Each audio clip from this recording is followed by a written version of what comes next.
Welcome to Life's Rich Tapestry, a podcast exploring the narrative of people's layered lives. Listen in on courageous conversations spoken from the heart. Gain insight into another's life as we tackle compelling topics which will expand your mind, help you gain perspective, and might even inspire you to do things differently. My name is Evelyn, and I look forward to your company.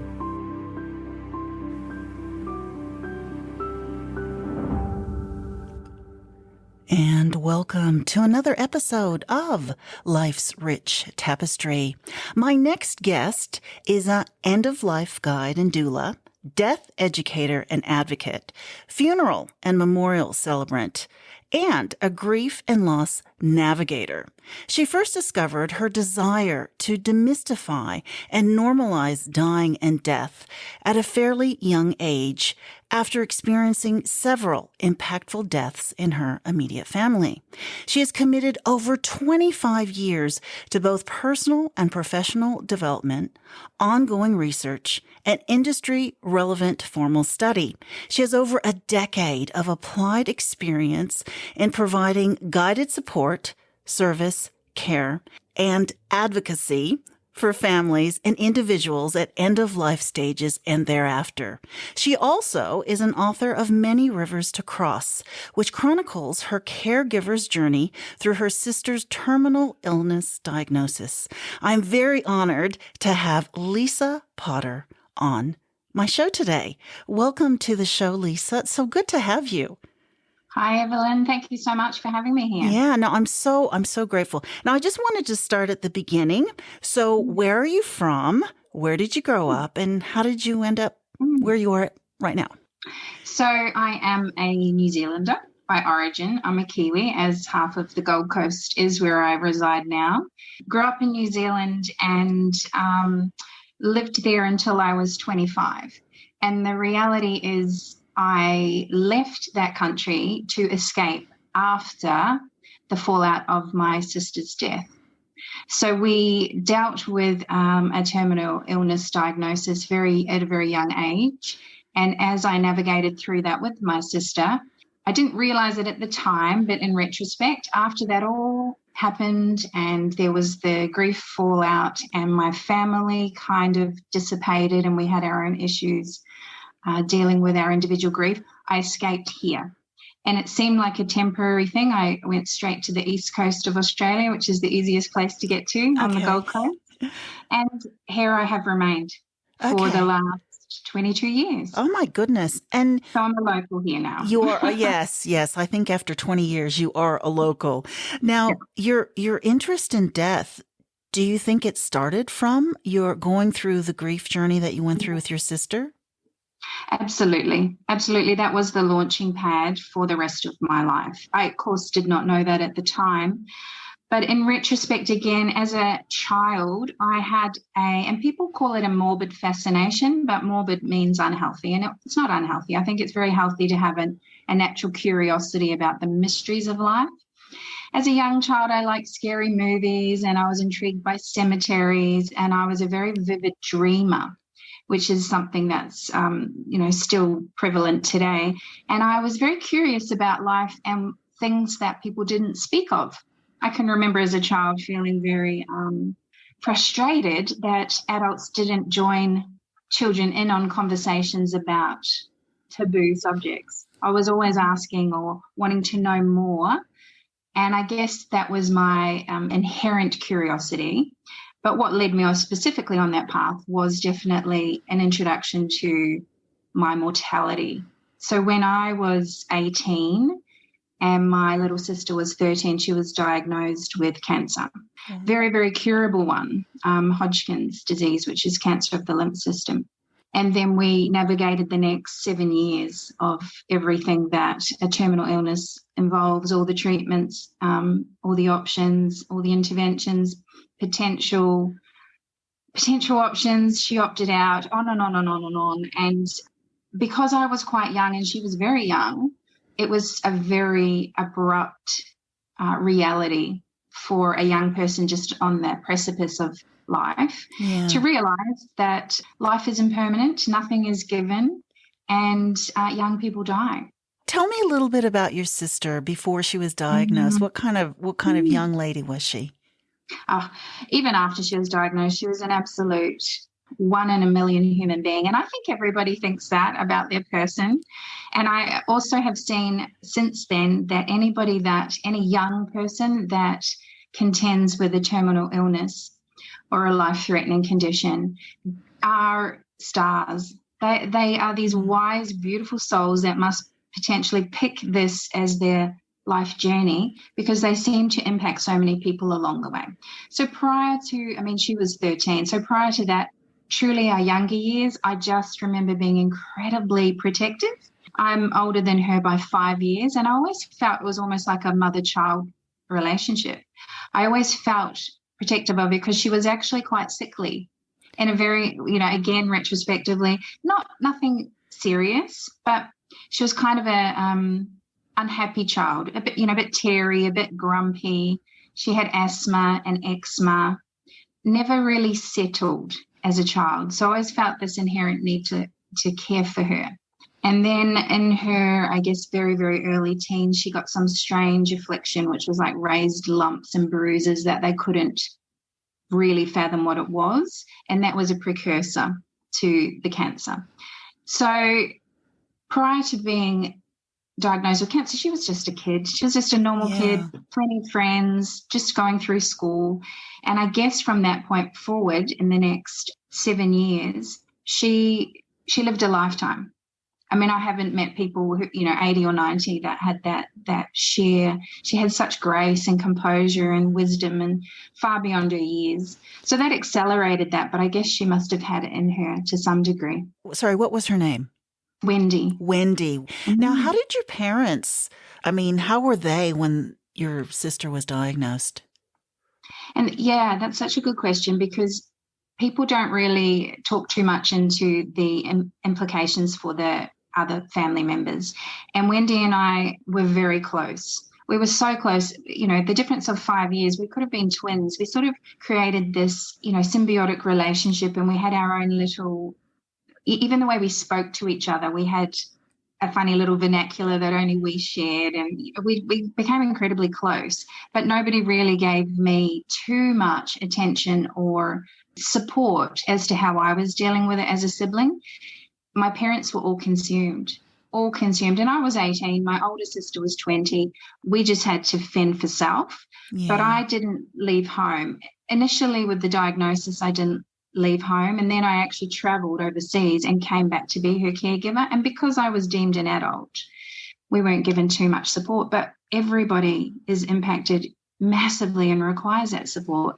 And my parents did incredible. They were so supportive at every step of the way with her, but all consumed by it. That was their life. That was their life. And my father they had a lot of anticipatory grief. My father was very emotional, depressed, very poor me, very victim mode. He was very difficult to deal with, actually. And in all honesty, me and my sister, we've spoken about it obviously since, felt incredibly excluded from the family unit because that's all my parents could really focus on, and understandably. Yeah, that must have been so hard. Their youngest child to be diagnosed with this sort of illness. Now, through caring for your sister, what were some valuable lessons that you learned? It's hard to think of it on a personal level because what I now, again, we're talking, she died in 1997. So we're talking, 25 years. What I see now is that every single thing I learned along the way actually launched me into the rest of my life. So the lessons that I hold now seem relevant to my work. The lessons about love and continuity of love and the legacy of love is the big thing. In my book, I actually chronicle the day-by-day difficulties of being a caregiver, like that again, that lack of support and how entrenched you are in the process, yet it's not actually happening to you. But ultimately, it's a love story. Chronicling what I did, there's a lot of practical aspects because she had cancer, but it's the it's the continuing bonds of love. It's a love story. So that obviously was a huge lesson, that you can gain enough love for a lifetime. But so Wendy taught me every single thing I know and everything that I use to this day as an end-of-life doula in navigating your end-of-life journey and making personalized choices. And she did that instinctively. She was 13, and, we contended with things like going to the medical profession and her being overlooked. Every appointment, the medical professionals would speak to my parents. She was in the room and they wouldn't look at her. They would sort of speak over her, and she'd say, this is my illness, my cancer, my disease, my choice. And, she was a minor, I guess, in their view. At some point, she had all the regular treatment, chemotherapy and surgery to remove lumps as they appeared. But at some point, she decided to opt out of treatment, no more chemo. It was giving her such a degraded quality of life. She felt so ill from the treatment. Again, a huge lesson for me, because she was probably only 15 or 16. And I had no clue, and people still don't, that you can say no. People feel very compelled to trust the medical profession and to do everything they tell them, even if it's, absolutely having a massive impact on their quality of life. She just said no more. Sorry, was it because of her age? Maybe it was because of her age. Is there No. Okay. Because my parents supported her. Obviously, I didn't. I have to be honest and say that, they at one point offered up a bone marrow transplant. And when she found out what that involved and that she would have to be in isolation from us for 6 weeks, she said, no, yeah. I will die if I have to do that. I need to be with my family. And I guess with parental consent, you can do anything. But it was more that this is the treatment. I mean, basically when she said no more, this I feel like I'm dying thanks to the treatment. When I don't have it, I feel quite good, quite normal. Which, of course, it was the case because of the type of cancer. It wasn't a major organ. So, it was taking a while to grow throughout her system. And they said, oh, well, you'll be dead in 18 months. Very callous, very cold, very direct. So, I learned you can say no. And then at every single point of her journey, she chose to look at holistic treatments, to be supported in different ways, to engage with the fact that she was most likely going to die. She did art therapy, journaling, had regular support sessions, which again showed me that the more you engage with the reality of your condition, the more acceptance there is for the person that's dying and everyone around them. So she taught me how to truly be present for your end of life. She made arrangements for her entire funeral. She picked an outfit. She went out and bought an outfit to be buried, not buried in, but to be, to be dressed in. Mm-hmm. She picked the venue for her funeral. She wrote detailed instructions on who was speaking and what was to be said. She left us gifts to be opened after she passed. She even left a gift and a letter for my firstborn and my sister's firstborn child. I love that. I love that. So how old was she when she passed? She was 20. She was 20. So she was sort of preparing for death since she was it 13, you said, when she was first diagnosed? 13 diagnosed. It was really from 14 to 20 was, where we were enmeshed in the process. In the last couple of years, she was very unwell. And in the last year, actively dying, really. Yeah. And, of course, in the beginning, there was no idea because she was told if you had to get a cancer, you got a really good one. Hodgkin's disease has an 80% cure rate.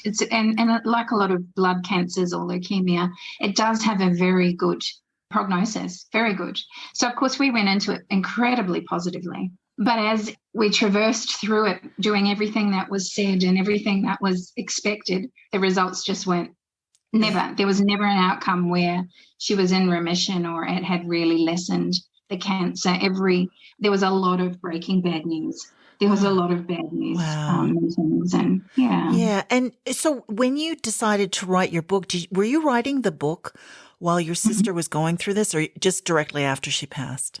No, and I wasn't writing a book. I was journaling for my sanity. So whilst Wendy was sick, at one point, I was her primary caregiver. So I was paid to stay home and care for her because she was very depressed. She needed a companion.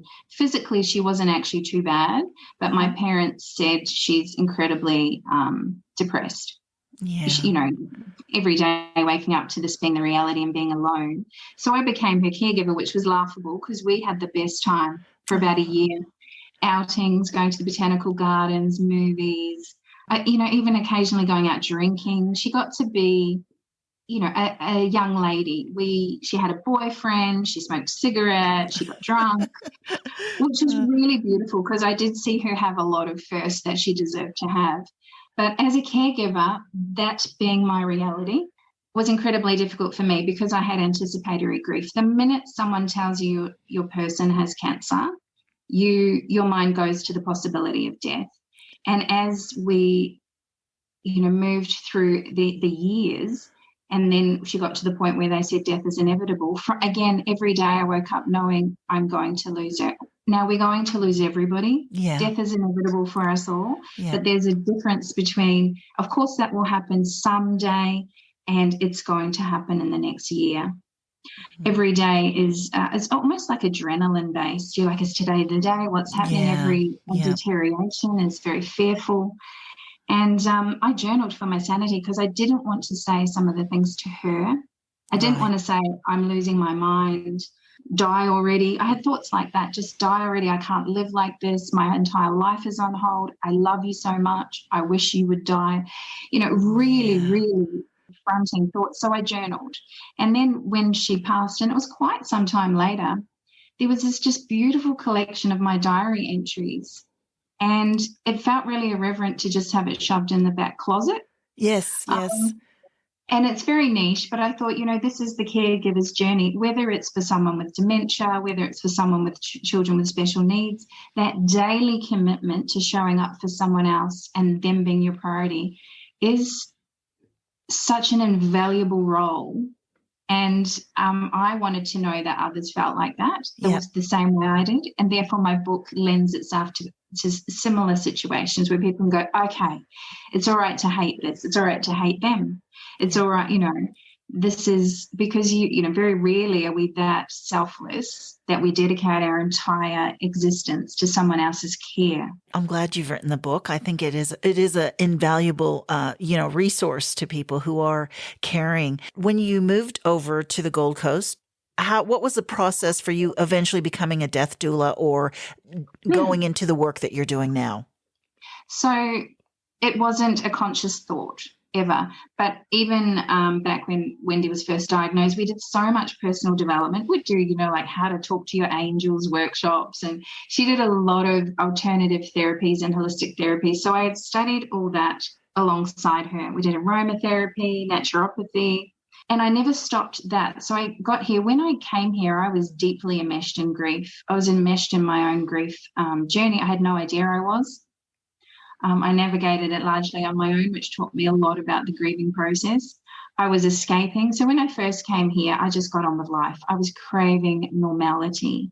And in actual fact, I went out and studied my passion, which is theatre. So I went and did a 3-year degree in theatre, which was 3 incredible years. But I never stopped studying. All my personal development was around death and dying. And then eventually I connected with the hospice on the Gold Coast, which was Hopewell Hospice. And I volunteered, and the founder of the hospice, Ian Maver, who has since passed, became like my mentor. So I went and did all their study. I did, study on grief, all their transformational therapies, and for no reason other than my absolute curiosity and interest. This was my passion. And what, again, I didn't realize is, unfortunately, Wendy's actual death, as in the day of her death or the 2 days prior, was pretty challenging. She knew she was dying and she was very accepting, and she wanted to die at home. And we had, it fully set up as the ideal home death and home, end of life experience. And her morphine pump had stopped working. So she was in an incredible amount of pain. She suffered. In my view, she suffered. She was in a lot of pain, and she was begging for help and begging to die. Which, when I say that now, sounds horrific. And to this day, that still is a little trigger for me. And I think I subconsciously decided that if I could assist anybody to have their version of a good death, that is what I needed to do. That is what I longed to do. That is what I wanted to do. So I spent the next however long it was, finding more about death and dying. So I did all this personal development, volunteered at the hospice, and eventually I went from a very high corporate kind of role in a university, stepped out of that to become a funeral director.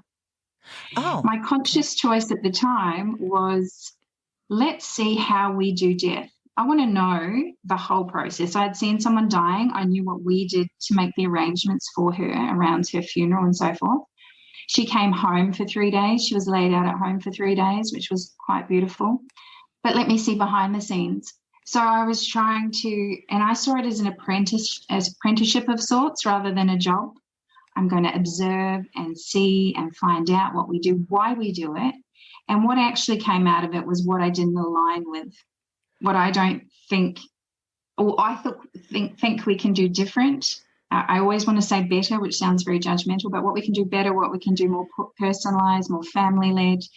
So I spent 2 years learning what we do. And then I took that application and decided to help people understand the process. So the end-of-life doula kind of started from telling people about the industry, telling people about the process, pre-planning, understanding how they could do it themselves, how they could cut costs, how they could do it in a more meaningful and connected way, bring people home.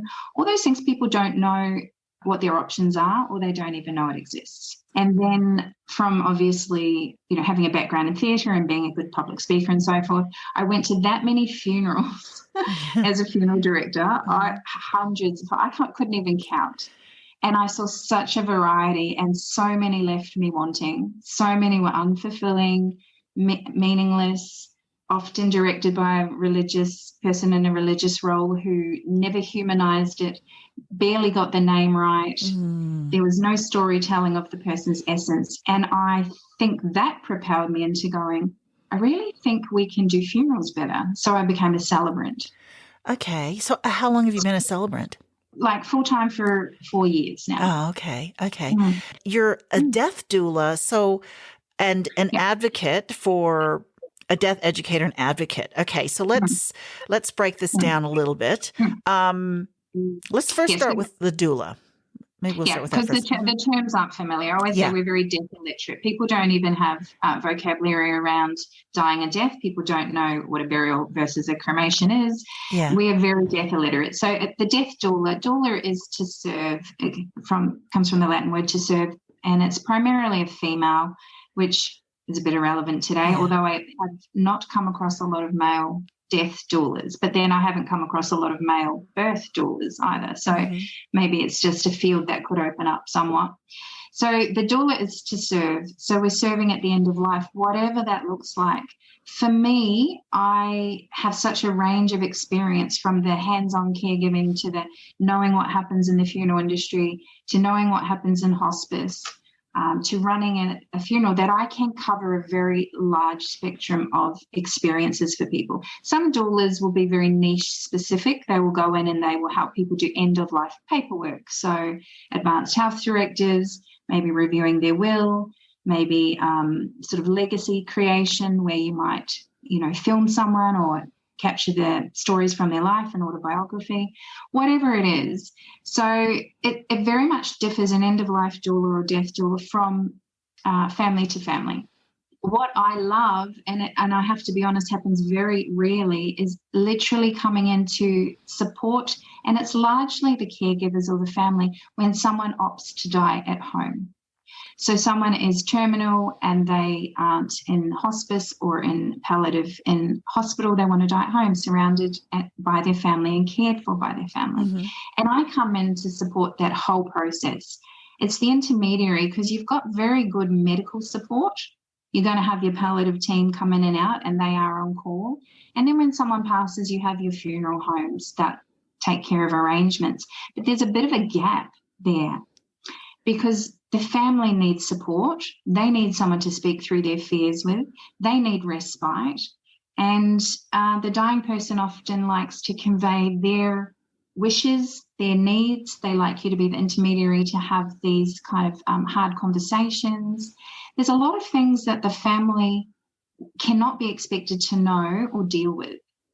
So you come in and it's kind of what's the most pressing need right now.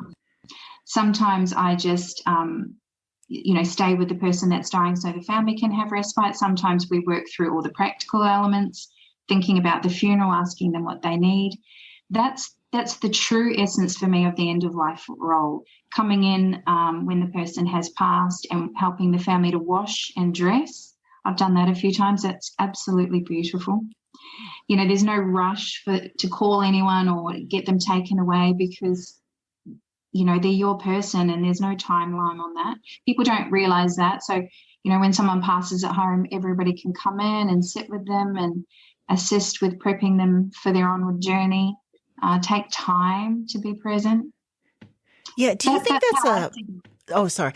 Do you think, it's a cultural thing too, though, isn't it? So I think like Australians are built of many different cultures, but I think a lot of people just are uncomfortable with it, Yes. and like if you do, like from New Zealand, it's common, isn't it? Common in New Zealand.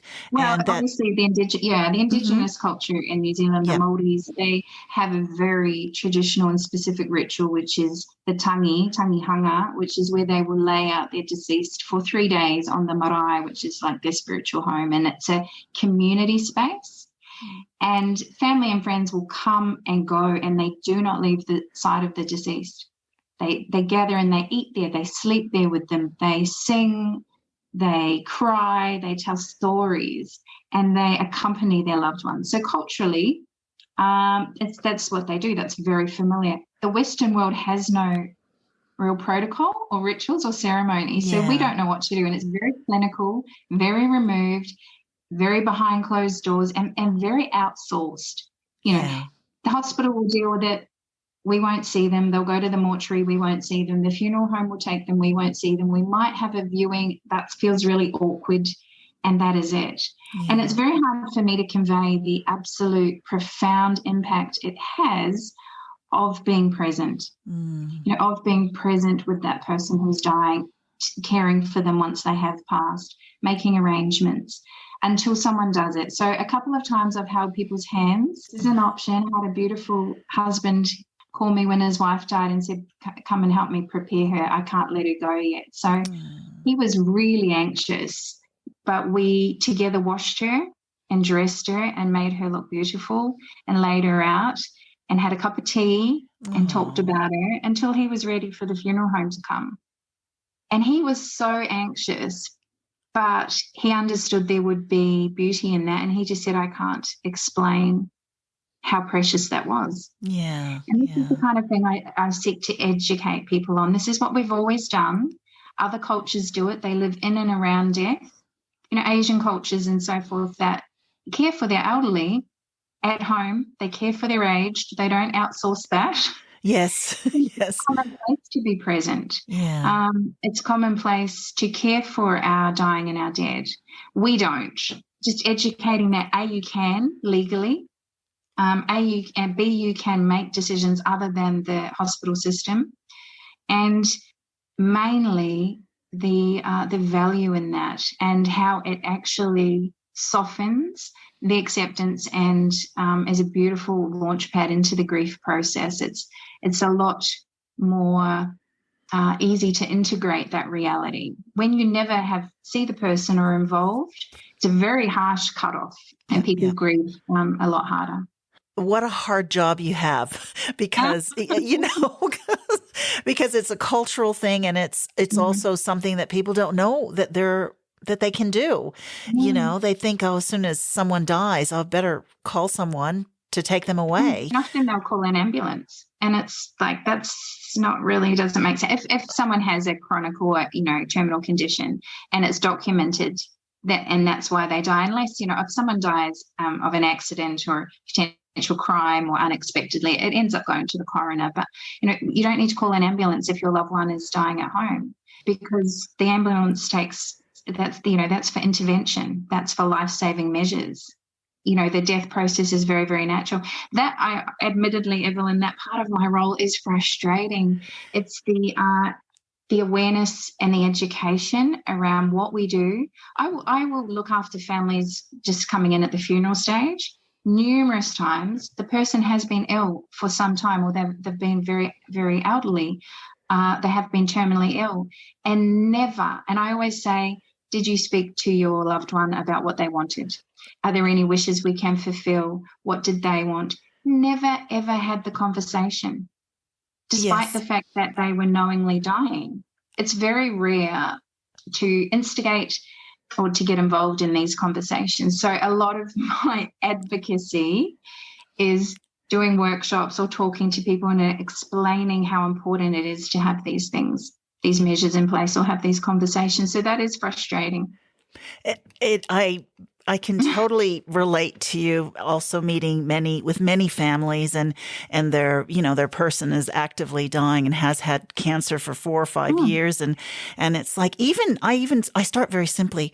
Did you ask them what funeral song they wanted? Like, oh, no. We couldn't talk about that. And it's so interesting that people can't even talk about their funeral song, because I think that's like the easiest thing to talk about, But I can totally relate to that. And what a huge thing that you're doing. So with the death education, what are you doing in that space to educate people more? The doula is the hands-on role, one-on-one, helping families. Death education has looked like, for me, doing workshops. So I'll do a workshop which is just ask a death doula, anything you've always wanted to know but never knew who to ask. Because again, I've done the full spectrum. There's probably nothing apart from medical. I haven't been a nurse, but I do have a postgrad qualification in palliative care, which always requires a nursing background that they allowed me into on the basis of the work I'd done. I haven't done, but a death doula doesn't do medical management. There's no experience where they should be in there administering pain meds or anything like that. So I've done and seen so much that I can talk into a lot of topics. So that's the death education side. I don't know. I did a series through the library at one point, and they didn't even want me to put the word grief in the title because, that will be triggering. It was something about navigating your grief journey, and they asked me to change it to, oh my gosh, finding your way back to happiness. Okay. So cliched because, in my view, you can be grieving and still be happy and have moments of happiness. It was almost like that really cliched view that grief is bad and you got to go from bad to good. So we've got to get back to happy. I was like, oh gosh. Yeah. But that's where I started. I did that because I thought we've got to be having these conversations. I do my own workshops. There seems to be this beautiful tribe of fairly knowledgeable women on the Gold Coast that support what I do and turn up. It's the same people that turn up over and over because they're reasonably death literate. So again, it's quite a hard space to come in at entry level. Yes. I forget that I am immersed in this. This is my vocabulary. I've done this my whole life. I'm very comfortable, very familiar, and I want to jump right into the really involved, probably quite what people would see as macabre stuff. Yes. And I have to remember that people haven't even talked about, do you want to be buried or cremated? Yeah, exactly. What funeral song do you want? Exactly. Hey, that's the only place I go is what funeral song. But I find for me that is the easiest thing to start talking about it is, have you thought about your funeral song? Because that kind of represents how you have viewed your life and what you have, the legacy you think that you have left behind, So I just like to talk about the music. I mean, I feel I'm sort of death literate only because I've been doing funerals for over 10 years. But for what you do, people are still scared. They're scared of the body. I think that's what it is. They're not Mm. educated on, oh my gosh, they're going to die. Something's, or they're dead. What do I do now? I Mm. don't want Mhm. to even touch the body. I think Mm. that's what it Mm. is. So actually, maybe in this space, you can share with us now, because if people who are listening, they might think, oh, it's not so scary. So that for me is a bit scary, even being in the death Mm. sort of space for so Mhm. many years. And look, I couldn't reassure anyone. That's why my role exists, is to hold their hand and be with them through that. When I was first a funeral director, it was incredibly confronting because we're not familiar. So you could go your entire life and never see a deceased body, never ever. But as a funeral director on a daily basis, when you go to the mortuary, we had this huge mortuary that was combined. It was several franchises. Again, probably that's something people don't know. Would have a central kind of holding facility, and you'd go there and there'd be dozens of deceased, and so you'd see every form of death, every age, every manner, every, anything. And some of them were very confronting, very young people, murders, terrible accidents, people left in terrible states, incredibly confronting. I'm not actually sure how I got through that. And funeral directors and people, obviously paramedics, anyone involved in this space needs so much accolade and so much support. But over time, I came to see that the deceased, it becomes very apparent that we are not our body. We are not the essence of who we are, is not this physical shell. And it became so peaceful and so beautiful. And I just saw it as, this is the person that we recognize. We recognize their physical form. And just as we have cared for them every step of the way, like obviously, automatically a parent will have no problem caring for their child because this is what we've done. So I just say we're just loving them every step of the way. We will care for them, love them, prepare them from the same space that we always have, is how we approach them. The physical body does some pretty interesting things. It does. And that is what freaks people out. I get the weirdest questions. Do people sit up? Do they make noises? Yeah. Do bodily fluids come out? It's like, yes, that can happen. But if you fear that, then you're kind of missing the point. And that's why it's amazing to have a death doula or end-of-life doula holding your hand, because they will just quickly recognize that even when someone's dying, it's confronting. But I say to people, have you ever witnessed a birth, a live birth? That is the most confronting thing you can imagine. Someone appears to be suffering. There's a lot of pain. There's blood. There's bodily fluids. There's, begging for it to be over. And at the end, there's this beautiful transition. There's a soul that comes into this world. Death is the exact opposite. It can look painful. It can look like suffering. We want to intervene and help or take away that suffering. There might be bodily fluids. There might be blood. There might be begging for it to end. And then that soul, when it leaves the body, is such a beautiful process, identical to birth. After being a mum, I realized that being in those spaces was a very, very similar transition. So yes, it's confronting, but not for the person, because when you get out of the way of birthing without intervening too much and giving drugs and epidurals and whatever, the body moves through stages because it knows what to do. It really knows what to do. Same thing with death. If we get out of the way and stop prolonging it, people say, oh gosh, they've stopped eating. That's just devastating. It's like, perfect. We should be dancing a jig, because the body doesn't need food. In fact, it's an encumbrance at this point. You're probably going to inflict suffering. Don't make them eat. Don't make them drink. And from our external eyes, it looks like suffering, but we trust that the body knows what to do, and it does. Look at birth and death. They're opposite ends of the spectrum, and they're exact same thing. A soul comes in to this world and a soul leaves. And in that transition, that feeling when a baby's, brought up from birth and everyone's like, it's like as close to God as you could get, in my view. I'm not even religious, but, that moment of awe and miraculous life and that energy that comes in. Same thing happens when someone passes beautifully. you realize they're gone. You realize their essence isn't there. And it's this profound space that we're never in. It's like you're on the edge of this liminal space, where we peek through the veil for a little minute. So I'm trying to help people to experience. I love that. I've also met with many clients and talking to them about when their loved one has passed. And they've all shared that with me. They said, it was scary, but when it happened, it was beautiful. So families experience that too. I think when they're willing to accept that their loved one is leaving. And it's so good that you offer these services. Now, I have noticed that a lot of people seem to be more interested in being a death doula. I mean, I hear it more. But maybe I hear it more because I'm interested. I'm kind of interested in it, but not to the extent that you are. But I am interested just because I do I do funerals. So it does seem to be that there is more of an interest out there. Do you feel that as well? That more people are accepting? Absolutely. Yeah.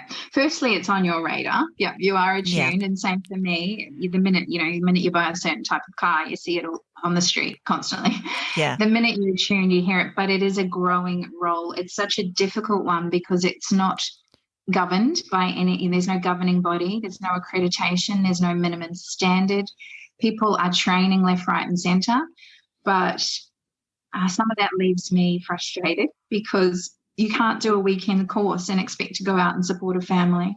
People that obviously can step into the space easily are nurses or palliative nurses because they're very familiar with being in that space. But if you've never seen a dead body, you've never seen a person dying, you've never attended a funeral, you've never navigated your own grief, you're probably not ideal to step straight into the work. So it's a role that needs to grow and I believe in time become accredited and be managed and be accountable and have professional development, because I believe without a doubt, Evelyn, that this needs to be a role, because this is just statistically, we're moving into a time in the next 10 or 20 years where our aging population will double. All our baby boomers, and the art of prolonging life has taken over the art of letting people die naturally. Yeah. So we're going to be faced with all these people that need aged care, hospitalization or end-of-life support, and we are not coping now. The hospitals are taking all these people hospitals should be for, intermediary help, life-saving measures, not where you sit to die for an extended period of time. We have a hospice on the Gold Coast with 8 beds for 800,000 people. Wow. There's a couple of palliative units in our hospitals. Aged care don't do it very well. So I see what's happened for me. This is after 5 years of endlessly pushing the agenda, endlessly saying, is that finally a community support group for aged care has signed a service agreement with me where the home care package funding can be used for me. Because they've finally said, a social worker came to me and said, there's a lot of palliative people in our community and we don't know how to care for them. And I'm like, hallelujah, because that is what this role is for. They have a social worker, which is a very practical role. They have the nurses. They still see there's a gap because people need to be supported and spoken to and planning and reassured and, companioned. I say I'm a companion. In time, that's actually only going to get worse. So the role of the death doula or end-of-life doula, whatever, there's so many words for it, end-of-life midwife, is actually absolutely needed and necessary, and it's only going to get more so. That home dying model needs to be really entrenched and done well. And there's a few movements even here on the Gold Coast with people trying to set that up. And again, the death doula role should evolve and get specific, governing, because that's a far cheaper model than building more hospitals. Yeah, definitely. But how do it would seem so difficult to get people interested in becoming a death doula, or do you find, like you said, people are trying to get qualified for a weekend course, but how do you get people interested in this? It's a growing, as you say, I see it too. I don't know. I think it's just a timely thing. I think I was before my time. I've been wanting to do this for years, but it's going to come down to that literal need in society. And people are seeing that because people are seeing how, I was about to say incompetent, and it really is, how much the current system falls short. And I mean, of course, thanks to COVID, all the people's experiences of hospital stays and that are so awful. Yep.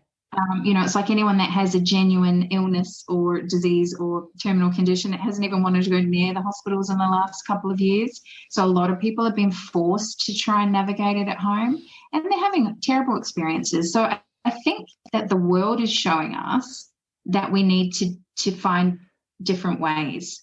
Realizing aged care is awful. Maybe we need to care for our aging parents at home. And how do we do that different, not based on the models that exist that are very, very falling short all the time? People are stepping up. I don't think most people on a weekly basis, people contact me and say, where should I train? How should I do this? What do you suggest?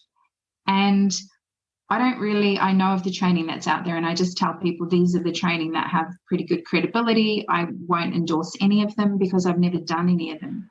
My experience comes from lived experience. Do you help people all over Australia, or is it only where how does that work? No. Of course, no. Of course not. And look, my life is like spinning 10 plates in the air at once because I'm a single mum. The work in this realm is incredibly inconsistent. So when I do funerals, I could go 4 weeks without a funeral, and then I could go doing a funeral every 2 days. So even the income is unreliable.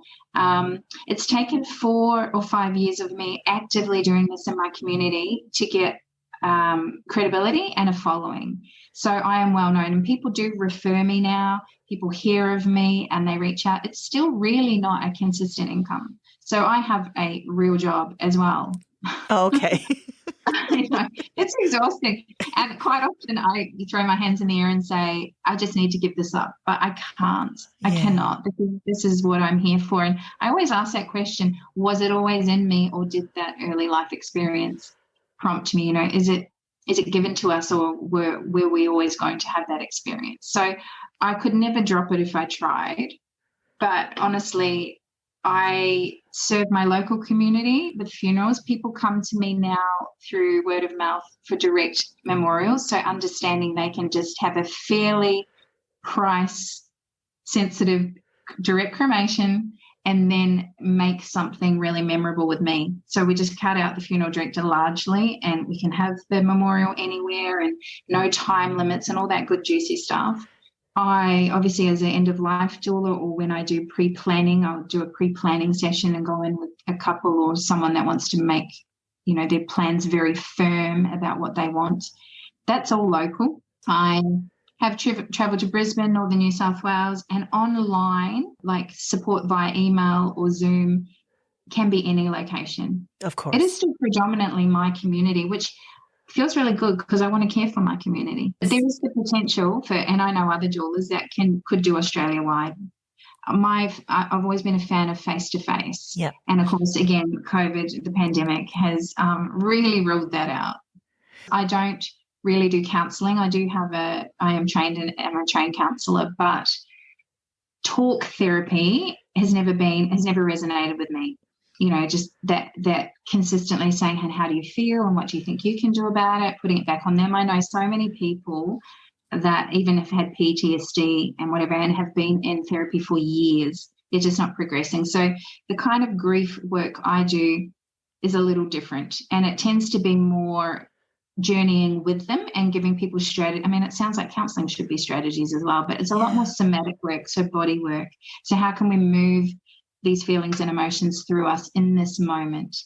I mean, that doesn't heal grief, but it allows people to deal with it day to day. A lot of that can be done on Zoom. Sometimes people just want to, relive and tell me blow by blow their entire experience and story, which often counsellors don't want to sit through. Sometimes they want to say really hard things.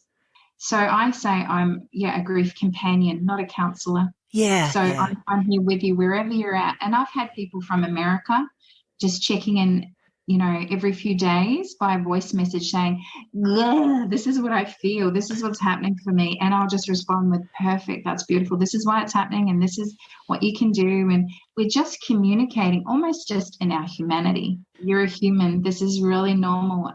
I hear you. I acknowledge it. Because I can't say I'm the expert. I am as human as the next person. Every single family, every single person teaches me something new. I'm just prepared to turn up in the space. Your grief doesn't upset me. Your tears don't offend me. Everything is welcome with me. So I will companion you through whatever it is that's happening.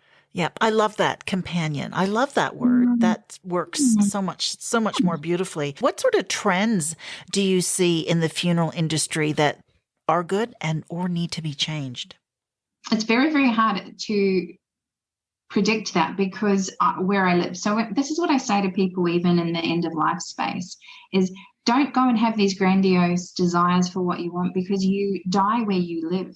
So you have to look at what's in your community. So everybody has this beautiful idea of, going green and having these environmentally friendly, funerals or whatever it is. We don't even have we have one natural burial ground on the Gold Coast that is right next to a council cemetery. So it doesn't even feel like that to me. It leaves me just a bit cold. I don't like it. There's a lot, what's turning up, which I love, is there's a lot of funeral homes, so actual businesses, actual franchises that do have the green approach, and they'll have all the wicker coffins and the organic wool coffins, and they'll have natural burials and shroudings and beautiful things, which I think are a lot more meaningful. But you can't have that if it doesn't exist. So whenever I support people, I say, you need to look at where you are. Like, if this is where you live and you've lived here for 10 years, you're most likely going to die here. So what are the facilities? What is the aged care? What are the hospitals, the hospice? Where do you want to die? What does that look like for you? What's your ideal? And in terms of the funeral, what can we do? Who can we use? What can we plan for in advance? So the trend is obviously the funeral director does all the practical arrangements, all the paperwork and so forth, and then like a celebrant of sorts does everything thereafter. It's like outsourcing. Same with, there's a lot of direct cremation. So again, I would not say the industry, but there's sort of like a central place that will liaise with families, do all the paperwork, and just use local funeral homes to do the cremation. I find that a bit icky because I think that hands-on care is really important. Not everyone does. People like being removed. So the trend is direct cremations, create your own memorialization, a lot more towards, sustainable funerals. So maybe not using the traditional coffins and caskets in burial that are full of chemicals and glues. But again, we come back to this reality, like particularly on the Gold Coast, we're running out of burial ground. We live in these incredibly built up and developed communities, and the local cemeteries are full. So I believe that what we do with our deceased is going to become a real issue in the next 10 years. It's literally becoming an issue here on the Gold Coast. Cremation's not that environmentally friendly at all. A lot of people are very interested in alkaline hydrolysis, aquamation, which is the high water pressure decomposition of the body. That hasn't actually been put in place here. I think it is active in other places. I see in America that beautiful recomposition, which is like they put the deceased in pods with organic material, and they are returned to basically literally the earth in a very sped up process. Have you seen that? I think it's called recomposition. There's certainly new innovation for how we deal with, and they call it this, it sounds so cruel and yuck, how we dispose of our deceased. Yeah.